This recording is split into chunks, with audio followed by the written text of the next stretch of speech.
Kisah 3 palasik yang legendaris di Minangkabau. Ada 3 orang kau menuntut ilmu palasik. Jadilah putih kaji. Tu?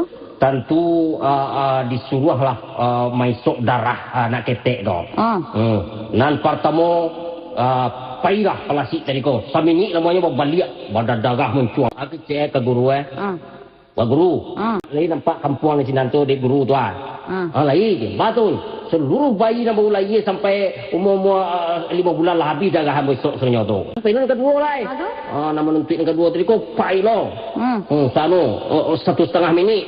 Aku cek nampak di guru tu kampung tu. Itu seluruh bayi sini lah besok darah. Pai lo yang ketiga lah. Sanunya dah sampai 1,5 minit yang balik dia. Tapi kepala aku pada darah, tangannya kat muncul pada darah, mata pada darah. Aku cek guru. Pos, ni nampak tiang listrik dari guru. Bahasan, dia mudah nampak dia mudah.